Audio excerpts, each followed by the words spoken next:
Wells Fargo. Our support of Aggie students goes beyond just banking. By supporting News 22, we're giving back to the community. Wells Fargo. Together, we'll go far. Tonight on News 22, Jackie Luetta brings you some tips on how to be a better recycler. Shelby Montgomery has the latest on the bizarre cyclist shooting. And Attorney General Jeff Sessions says we need more agents along the border. All that and more on News 22 Wednesday. Serving southern New Mexico, this is the award-winning KRWG-TV News 22, where news matters. Good evening, everyone. I'm Selena Quintana. And I'm Selena Madrid. There's a plan to store spent nuclear reactor fuel in New Mexico, but people who live here don't like it. Ranchers and dairy operators are afraid the plan could affect agriculture, oil, and gas. On the other hand, supporters say it could provide economic boost to the region. The storage facility would be located in a remote area on 1,000 acres between Carlsbad and Hobbs. The proposal has the support of Governor Susana Martinez as well as the cities and counties in the region. Well, it looked pretty windy today, I would say. Yeah, and I wonder what the weather's going to be looking like in the next couple days. Tell us about it, Jackie.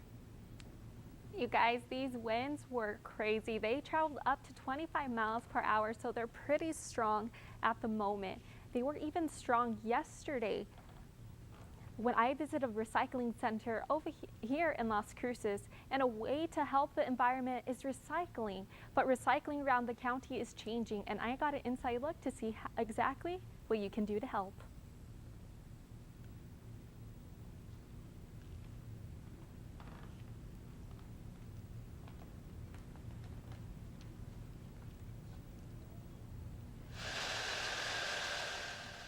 Since 1994, South Central Solid Waste Authority has managed recycling for Las Cruces and Doña Ana County. One of its major responsibilities is teaching people how to recycle correctly. Recycling coordinator Keisha Burden says knowing what to recycle makes a difference. But we want everyone to just continue doing the lowest hanging fruit, which is just recycle as best as you can. You know, try to do it right. Try to avoid putting materials into your recycling bin that really shouldn't belong there in the first place. Putting the right kinds of recyclables in the bin is more important than ever. China has long been the major market where U.S. companies sell recyclables. But China has decided it wants better and cleaner items. That means you need to be more aware of what you put in the bin. That means only plastics number 1 and 2, aluminum, steel, and clean paper. But we want our residents to understand that we need to have a good balance of both materials. We want high value material that has that marketable value, but we also to offset the cost of the material that doesn't have the most economical value, but has a good environmental impact. One thing a lot of people put in the bin are plastic bags, but Burden says no. Take those bags back to the supermarkets. We don't want those in recycling because they pose a risk in facilities, they jam the machines, and they create a safety hazard. So while recycling has become a little bit more complicated, those here at Solid Waste Authority say it's still worth it. And Keisha wants to advise everyone that if you do want more information about recycling, you can visit their website. All right, so now we're going to talk about our weather right now. Partly cloudy skies, temperature at 73 degrees. Those winds have calmed down, coming from the southwest at 8 miles per hour, humidity at 10%, dew point at 20 degrees, and a barometer at 29.60 inches. Now today we hit a high of 80 degrees, a little bit below our normal of 83 degrees after an overnight low of 46 degrees. Now taking a look back at record temperatures, back in 2001 we hit a high of 93 degrees, pretty big jump from here and back then. And in 1963 a chilly low of 48 degrees. And we didn't have any rain for today, and our yearly rainfall sits at 0.81 inches. That's all I have for your current conditions. I'll be back later with your national forecast, but for right now, back to the girls at the desk. New pictures tonight from a police lapel cam shows a man holding a gun before police say they shot the man in the torso. 29-year-old Myron Ovid is still recovering in the hospital. News 22's Shelby Montgomery has details from that night. Heard 4 gunshots. Rebecca Leiferman came outside after the shots were fired. The officer says this gun is what caused him to fire. He says Myron Oveide was holding it. Police say these pictures also show an officer trying to take the gun away. The incident started when an officer saw Oveide riding a mountain bike in the dark without a light. Officers tried to stop him, but Oveide kept going. The individual did not stop for an officer, led us on a silent pursuit. Neighbors say the pursuit started down this street and then went around the corner and continued down this street for a couple more blocks. And it was this street, Gardner and Chaparro, where police say shots were fired. It was a pop and then 3 pops pretty quick. Once Rebecca Leiferman heard the shots, she says she came outside and saw the man on the ground. That was all that I really caught, but as I walked up, he was saying that he couldn't breathe. He couldn't breathe, which was fairly traumatic. You know, he was bleeding quite a bit on his torso. Investigators say the gun was actually a BB gun. And my little boy, he doesn't know what happened. My daughter was extremely traumatized. So it was a pretty scary situation. Neighbors say the whole neighborhood was blocked off for hours as police investigated. Shelby Montgomery, News 22. The sergeant who fired his weapon is currently on administrative leave and charges against him are still pending.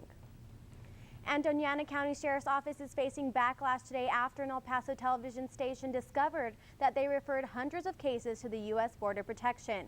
Doña Ana County Sheriff Enrique Vigil said that his office does not enforce immigration policies, but an investigative report from KTSM-TV in El Paso found there's a reason to doubt that claim.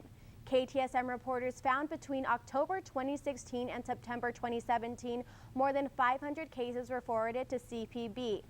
Vigil has reportedly declined to comment.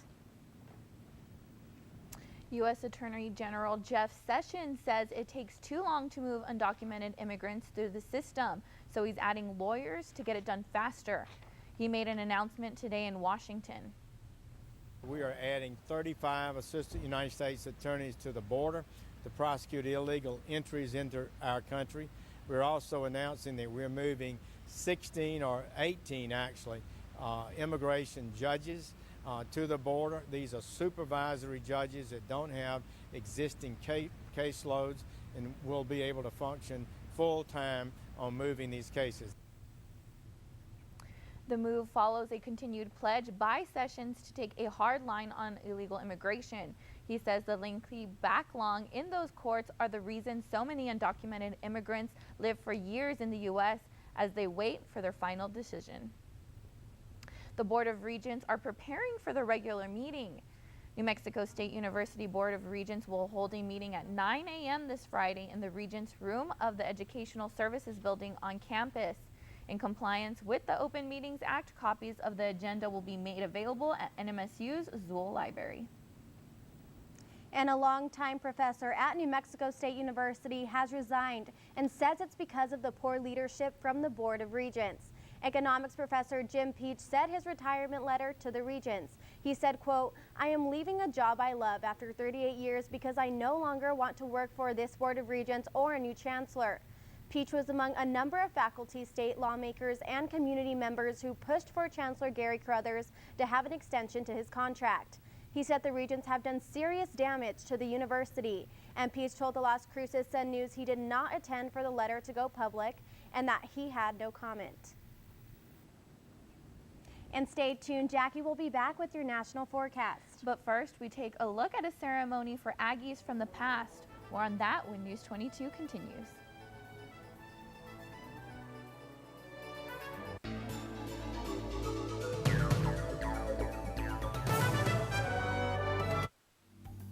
At a recent KRWG coffee visit, we talked with KRWG fans about why they value public media.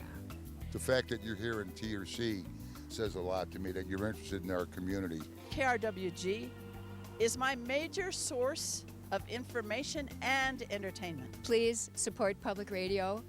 If not for yourself, do it for me. Become a member online at krwg.org or call 1-888-922-5794. Thank you. This is the PBS that you love, but we're so much more. Your local PBS station is also a vital community resource, a critical service for first responders in times of need. and a safe space for young children to learn and grow. But it could all disappear without federal support. Go to protectmypublicmedia.org and tell Congress to preserve funding for your PBS station. Strong winds in the region caused more problems than usual today.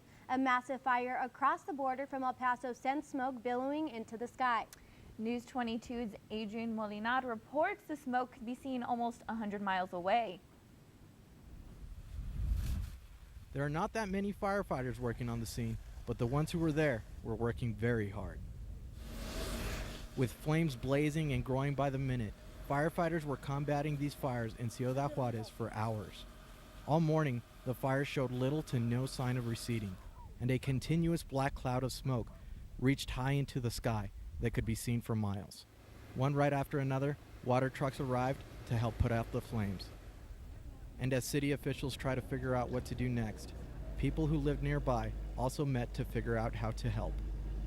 The fire was roaring out of control, so one of the big jobs was to move bales of recycling material out of the way. This is the third time this recycling facility has gone up in flames, and Juarez officials say something needs to be done. We will have to do an investigation to find who is supposed to buy this material, who will get rid of the material, and who the owner is in order to apply the corresponding fines. So the fire started about 2 in the morning, and it's expected to go on all day. But the issue here is water. There isn't enough water to support the firefighters, and there are even less firefighters to get control of the fire. Other reports have been showing that the smoke has already reached as far as Alamogordo. Since they are short on resources, they put out a call all over the region for fire departments to come in and help. There are approximately 60 firefighters plus 15 planned authorities and law enforcement. Right now, the public services will be providing the machinery to attempt to remove everything. But the mayor says it can be difficult to get El Paso firefighters across the border because of insurance liability issues. The smoke was thickest at about 8 in the morning. By the afternoon, it had largely dissipated and the fire seemed to be slowing down. But with all the fuel available, firefighters will have to stay on the scene for a while to make sure it doesn't start again. Reporting for News 22, my name's Adrian Molinar. Every year at this time, graduating seniors look forward to the next big step in life. But the campus also remember those Aggies who've died in the past year. The annual Aggie Memorial Ceremony was held at the Spiritual Center. Family members and other loved ones gathered and shared stories of those they've lost and gave thanks to all those who attended. Service, the ceremony, the attendance, that this event is really catching on at NMSU, and our students and our community members are really getting behind it and recognizing the importance of this event.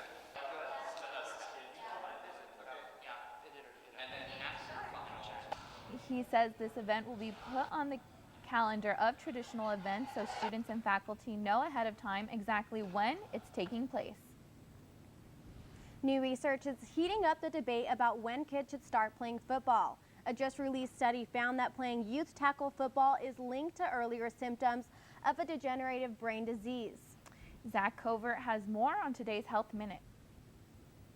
Playing tackle football at a young age could lead to cognitive and emotional problems earlier in life.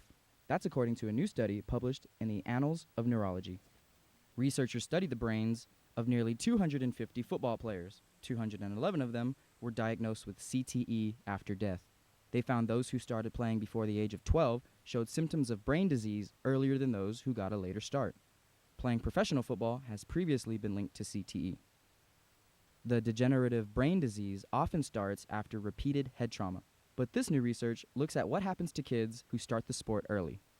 Researchers found those who played tackle football as children and were later diagnosed with CTE suffered from cognitive impairment and mood swings much earlier in their lives, meaning they experienced problems with memory, planning and organizing skills, and struggled with depression and aggression by an average of 13 years earlier. This has been Zach Covert with today's Health Minute. And I know there's been a lot of thunderstorms around the United States lately. I wonder if we're going to get some here in Las Cruces. I've been wondering that too. Jackie is next with your national forecast. Well, the good news is we're not getting any thunderstorms here in our area, but that wind is actually going to start calming down. But you can see over here in Texas, it is still windy, so we're not the only areas looking at that wind tonight. Over here in California, they're looking at some nice sunny skies, so I wish we kind of had that weather here right now. And on our next map, that's when we start seeing the thunderstorms. You can see that all this area for Dallas through Little Rock, they're going to be seeing a bunch of thunderstorm conditions. In our next map, you can get a closer look at those areas. Kansas City, St. Louis, Little Rock, Tulsa, and Dallas. They're looking at damaging winds, hail, tornadoes, and flashing floods. And that's going to happen tomorrow night. And now that's all I have for your national forecast. We're going to take a quick break, but I'll be back with your New Mexico weather.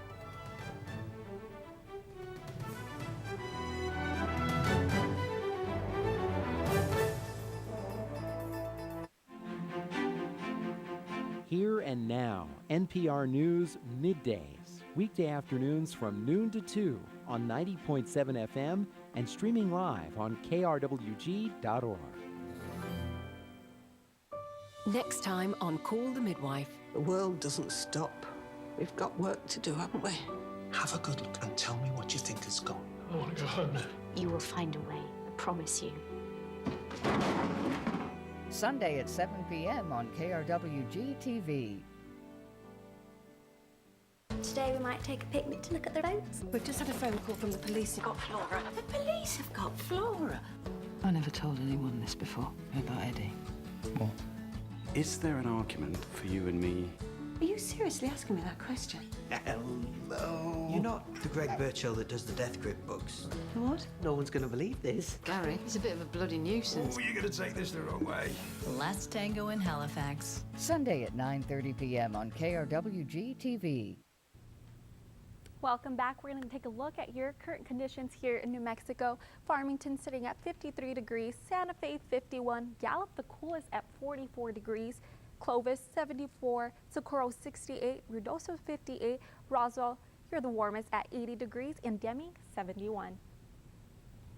Now tomorrow, Farmington 61, Santa Fe 60, Gallup 60 as well, Albuquerque 67, Clovis a nice 75, Ruidoso 62, and Deming at 74 degrees. Now we're going to take a look at cities near our area. Alamogordo, clear skies tonight, 46 for your low. Nice clear skies tomorrow as well, sitting with a high of 74 degrees. Truth or consequences, you're looking at some clear skies as well. Nice low of 43 degrees, partly cloudy skies, and your high 75 degrees.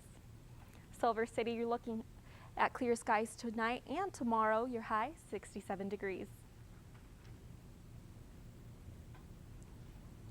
And that's all I have for your New Mexico weather. I'll be back at the end of the show with your 5-day forecast, but for right now, back to the girls at the desk. Police in Albuquerque found a man slumped over the front seat with a bottle of mouthwash in his lap, stopped in the middle of a busy highway last month in his car. When they processed him, they found out he's had his license revoked for more than 20 times. Sasha Lindlinger has newly released body cam video of the arrest.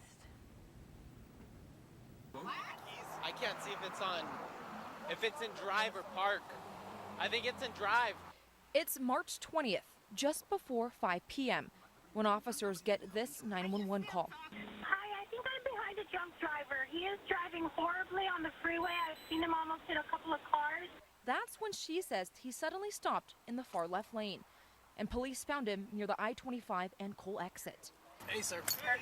Hey, I need you to exit the vehicle. Officers wake up Anthony Sierra. They say he was drunk, fell asleep on the interstate with his car in drive and his foot on the brake. This guy's got the bottle of Listerine in his lap. He's just wasted. Officers say Sierra drank almost an entire bottle of mouthwash, and he was so drunk they could not do sobriety tests on him. Hey, just keep your hands up here. Hey, put both hands up. Hey, put both hands up here. Police records show that Sierra wasn't even supposed to be driving. APD says that he's had his license revoked 21 times and has at least 8 prior DWI convictions. I need you to lean back, sir. I'm already inside your car. Sierra becomes aggressive as officers take him to the police substation. No, we're not going to kick you. Documents show his blood alcohol level was at least 0.16, which is twice the legal limit. Sierra is in jail, charged with DWI. Sasha Leninger, KOAT, Action 7 News. Our NMSU sports teams are headed to the WAC tournament this week, and hopefully they come out with a win. Yeah, that's what I've heard. And David Guest is next with sports. Thanks, Selena. Coming up in sports, find out where the Aggies softball and baseball teams have placed in the upcoming WAC tournaments. Sit back and get comfortable because News 22 Sports is next.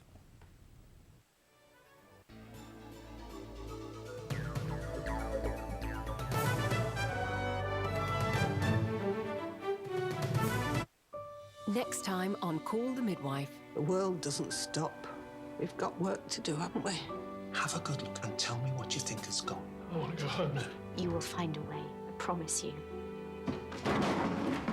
Sunday at 7 p.m. on KRWG-TV. Next time on Antiques Roadshow. Our home got hit by a tornado and everything in that attic disappeared. You had rescued these cards about a month prior. Can you believe that happened? How well did these baseball cards survive? Find out more next time on Antiques Roadshow from Green Bay. Monday at 7 p.m. on KRWG-TV. This is KRWG-TV News 22 Sports. Welcome back. I'm David Guest. It's Wednesday, and that means we've got the best in the Southwest. Let's talk sports. The Aggies are now 2-0 when facing off the Battle of I-25 after another dominant performance at the plate. Rich Beam, a former PGA pro who's best known for his 2002 PGA Championship upset victory over Tiger Woods, returned to his alma mater to throw out the ceremonial first pitch. Beam also donated a luxurious custom-made golf cart to the NMSU golf team. Justin Dane took the mound for the Crimson and White and made easy work of the Lobos thanks to his defense. Logan Ains blasted a 3-run shot and finished the game going 3 for 4 with 5 runs batted in. The Aggies will stay home to close out the regular season hosting Utah Valley in a 3-game series. Another NMSU softball regular season has come to a close. The Aggies finished 26-22 on the campaign. Yesterday, the number 8 in the nation Sun Devils were too much to handle as Arizona State took a tightly contested victory 5-1. Samaria Davis came in for 3 efficient innings of relief. Victoria Castro muscled her 10th home run of the season for a solo shot. New Mexico State will host the 2018 WAC softball tournament as the top seed overall. The Aggies earned a first-round bye and will face the winner of the Grand Canyon CSU Bakersfield game May 10th at 10 a.m. The New Mexico State tennis team is headed to the NCAA tournament. They will be facing off against the number 4 seed Stanford on Saturday, May 12th at 2 p.m. All matches will be played at the Taub Family Tennis Center at Stanford University. If the Aggies advance to the second round, they will face off against winner of Duke and Ole Miss. The second round match will take place on Sunday, May 13th at 3 p.m. And Katara Nelson is the WAC Women's Track Athlete of the Week once again. This is Nelson's 3rd award during her senior campaign. This past weekend, Nelson took first in the 400 meter at the Desert Heat Classic with a time of 51.98 seconds. She is now ranked 7th on the NCAA combined performance list. And that's all for sports tonight. Join us for more sports action tomorrow. Still ahead on News 22, Jackie will be back to take a look at your 5-day forecast. But first, one American family has found the jackpot of a lifetime. Find out more when News 22 returns.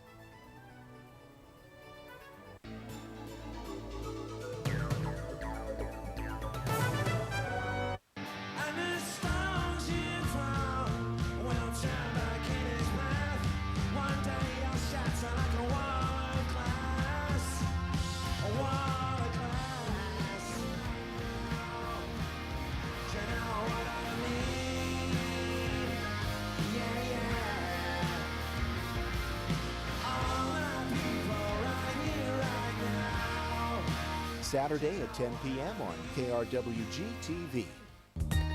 On the next Twice as Good. Today's tour of New Mexico will include many of the state's distinct distinctive destinations. We'll be meeting a very special friend from the Make-A-Wish Foundation of New Mexico. Together, we'll take an amazing balloon ride and learn about the science of ballooning.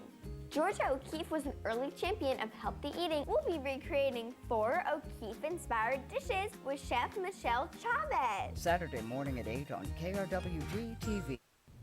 Welcome back. Let's go ahead and take a look at our top stories. Jackie Loetta gave us tips on how to be a better recycler. An officer is on administrative leave after he shot a man on a bike, and U.S. Attorney General Jeff Sessions is adding 35 assistant United States attorneys to help prosecute illegal entries into our country.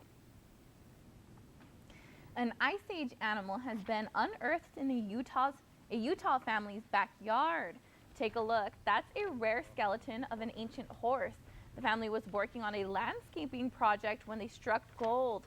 Paleontologists believe it's some type of ancient Shetland pony, but don't know how it got there. Only the head is missing, and experts say the horse was covered quickly because the bones are perfectly intact.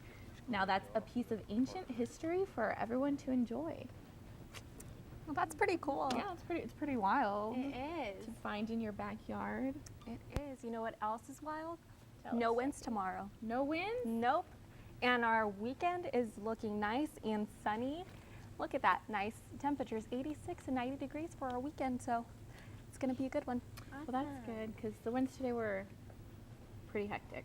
Yeah. And don't forget, you can catch all of today's aired stories and past newscasts on our YouTube page at youtube.com/KRWG News22. And follow us on Twitter, Instagram, and Snapchat for show updates and the latest on what News 22 is up to. And that's all for News 22 Wednesday. Thank you, everyone, for joining us tonight. Tune in tomorrow night for our last show of the semester. It'll be one you don't want to miss. I'm Selena Quintana. I'm Selena Madrid. I'm Jackie Loetta. Have a good night.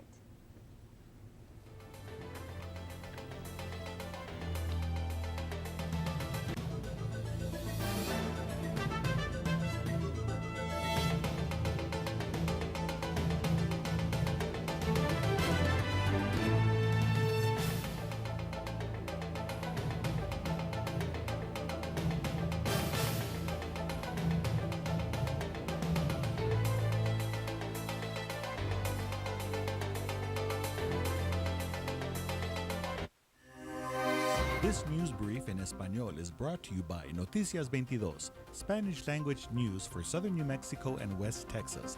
Noticias 22. Hola, ¿qué tal? Los saluda con mucho gusto Raquel López en este breve informativo de Noticias 22.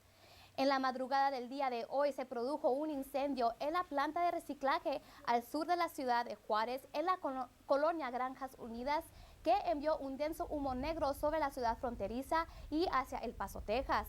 Las nubes de humo pudieron apreciarse a kilómetros de distancia. Desde las 10 de la mañana, el personal de limpia municipal auxilia a bomberos para remover las pacas de hule, esponja y plástico. Hasta el momento, decenas de bomberos continúan sus labores para la extinción de las llamas, mientras las cuadrillas de limpia esperan la exterior de la recicladora. Por el momento, no hay más información disponible. La policía de Las Cruces arrestó a un fugitivo de la ciudad de Oklahoma, sospechoso de las muertes en abril de su padre y su hermana. Ronald Dean Milton Jr., de 35 años, fue arrestado a última hora de la noche del martes en 2 órdenes de arresto en el condado de Oklahoma por asesinato en el primer grado. Milton era buscado en relación con la muerte de su padre de 63 años, Ronald Dean Milton Sr., y su hermana de 39 años, Brandy Maria Milton. La policía de Oklahoma localizó sus cuerpos en la casa el 14 de abril. También se dice que ambas víctimas fueron en trauma constante. Para Noticias 22, Raquel López. Local support for a portion of today's programming is provided